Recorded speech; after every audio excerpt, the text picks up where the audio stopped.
Hello everyone, welcome to the channel mystic tarot. मेरा नाम आमना है और ये मैं मिड मंथ की रीडिंग करने लगी हूँ कैप्रिकॉर्न सन मून और असेंडेंट लोगों के लिए। हम देखेंगे कि जो पास्ट एनर्जीज़ हैं, सबसे पहले हम ये देखेंगे कि वो क्या हैं और फिर वो मार्च के सेकंड हाफ में कैसे प्ले कर रही हैं और फिर आने वाले कमिंग फ्यूचर में, जो कि एक लंबा अरसा हो सकता है, ठीक है, 1-2 हफ्ते की बात नहीं, एक लंबा अरसा हो सकता है, उसमें वो एनर्जीज़ जो हैं वो क्या नतीजा निकालेंगी, क्या करना चाहिए आपको और क्या नहीं करना चाहिए। ये रीडिंग जो है ये कैप्रिकॉर्न सन मून और असेंडेंट लोगों के लिए है। Let's start. रीडिंग जो है आप कंप्लीट देखिएगा, 2 पार्ट्स में होगी। पहले ये जो कार्ड्स मैं ड्रॉ करूँगी इनको रिलेशनशिप के पॉइंट ऑफ व्यू से मैं डिस्कस करूँगी और फिर इन्हीं कार्ड्स को मैं डिस्कस करूँगी करियर के और फाइनेंशियल सिचुएशन के हिसाब से। डीप जो एनर्जीज़ हैं या पास्ट की जो एनर्जीज़ हैं, डेविल है, टेम्परेंस इन रिवर्स है और टावर इन रिवर्स है। अच्छा, जो यहाँ पे सिचुएशन इधर नज़र आ रही है, तीनों कार्ड्स हैं, मेजर आर्काना है। डेफिनेटली मैं ये बात कहना चाहूँगी कि ये काफ़ी पुरानी बात है जो कि आपके साथ चली हुई है या चल रही है। वैसे तो इस टाइम के ऊपर अगर हम प्लानिटरी पोजीशन देखें तो कैप्रिकॉर्न लोगों का जो कैप्रिकॉर्न का अपना रूलिंग प्लैनेट है सैटर्न, वो कैप्रिकॉर्न में ही मौजूद है। लेकिन इस साल कैप्रिकॉर्न की पोजीशन इस साल सैटर्न की पोजीशन इस लिहाज से अच्छी नहीं है क्योंकि इनिशियली वो कम्बस था, फिर उसके बाद वो राहु के साथ अपना एस्पेक्ट बना रहा है और ये सब बातें जो हैं जिसकी इनकी वजह से डिस्टर्बेंस है जो कि यहाँ पे नज़र भी आ रही है। अब अगर हम टैरो के पॉइंट ऑफ व्यू से ये बात देखें तो हमें ये समझ आती है कि कोई इस किस्म की प्रॉब्लम बहरहाल मौजूद है आपकी ज़िंदगी में, जो या तो किसी किस्म की रुकावट हो सकती है। कुछ लोगों के लिए ये बिल्कुल मुमकिन है कि ये कोई उनकी आदत हो, ठीक है, ये कोई ऐसी आदत हो जिसने उनको जकड़ा हुआ है। इवन ये ड्रग्स की एडिक्शन हो सकती है, अल्कोहल के एडिक्शन हो सकती है, वर्क रिलेटेड एडिक्शन हो सकती है।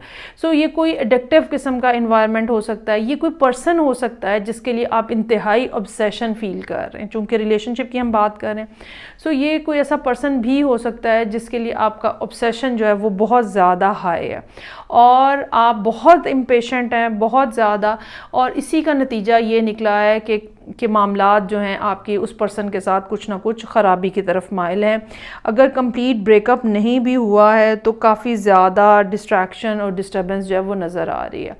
और उसकी एक बुनियादी वजह ये है कि एक तो फेथ की कमी है यहाँ पे नज़र आ रही है मुझे, दूसरी ये बात कि पेशेंस नहीं है इतनी ज़्यादा, इंड्योरेंस इतनी ज़्यादा नहीं है, रुक के सोचना और समझने की कैफियत जो है वो यहाँ पे नज़र नहीं आ रही। अब हम देखते हैं कि ये वाली जो एनर्जीज़ हैं ये मार्च के सेकंड हाफ में कैसे प्ले हो रही हैं इन रिगार्ड्स टू रिलेशन, और ये क्या मसाइल हैं जो आपके रिलेशनशिप के सेक्टर में मौजूद हैं for Capricorn sun moon and ascendant please. अच्छा जी, page of cups in reverse, 7 of pentacles in reverse, 6 of pentacles. कोई ऐसा शख्स है, अच्छा अब ये वाइस वर्सा भी हो सकता है कि ये कैप्रिकॉर्न के साथ ऐसा हो रहा हो और हो सकता है कि कैप्रिकॉर्न ख़ुद ऐसा कर रहे हों। सिचुएशन इस किस्म की है कि कोई भी जो भी जिस पार्टनर की भी गलती है, चाहे वो कैप्रिकॉर्न है या नहीं है, कोई भी जो है वो इस सूरत हाल को सुधारना नहीं चाह रहा, कोई एक पर्सन एटलीस्ट, और कोई पैचअप नहीं करना चाह रहा। कोई मामलात को सेटल करने के लिए कोई एक्सक्यूज़ कर लेते हो आप, कुछ मना लेते हो दूसरे को, वो नहीं करना चाह रहा, जिसका नतीजा ये निकला है, एक पर्सन ऐसा है और जिसका नतीजा ये निकल रहा है कि दूसरा पर्सन जो है अब जैसे मूव ऑन करने के बारे में सोच रहा है, उसने इंतज़ार करना छोड़ दिया है, उसको यकीन होने लगा है कि यहाँ पे कोई भी काम जो है नहीं बनेगा, कोई बात नहीं बनेगी, ठीक है। अदर हैंड ये भी समझ आ रही है कि आपको ये महसूस हो रहा है कि आपके जिस शख्स के साथ आपका ताल्लुक़ है या वो आपको इस किस्म से इस्तेमाल कर रहा है जहाँ पे आप एक से ज़्यादा लोगों के साथ इन्वॉल्व हो जाते हो, या आप अपनी एनर्जीज़ जो रिलेशनशिप में किसी एक पर्सन को मिलनी चाहिए वो कहीं और कंज्यूम करने लग पड़ते हो। फिर भी मैं दोबारा ये बात कहूँगी कि ये बिल्कुल मुमकिन है कि ये वाइस वर्सा भी हो रहा हो, कैप्रिकॉन खुद भी ऐसा करते हुए हो सकते हैं, ये भी एक पॉसिबिलिटी है। सो कमिंग फ्यूचर में, जो कि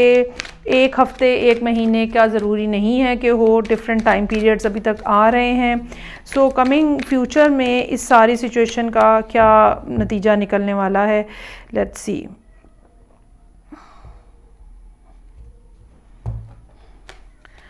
अच्छा जी, 10 of wands in reverse, 5 of swords in reverse, 4 of pentacles.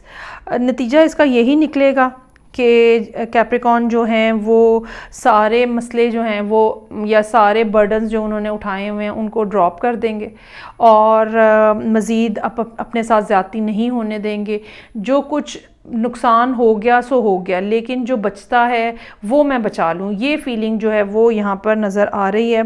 और चीटिंग का बहुत अच्छे तरीके से आइडिया हो चुका है, अकेला ही रिलेशनशिप को चलाने की सारी कोशिशें, इसका भी आइडिया बहुत अच्छे से हो चुका हुआ है कैप्रिकॉन को। और अल्टीमेटली आने वाले कुछ अरसे के अंदर यकीनन कैप्रिकॉन्स जो हैं वो मज़ीद इंतज़ार करने की बजाय इस चैप्टर को कम्प्लीटली रैप अप कर देंगे।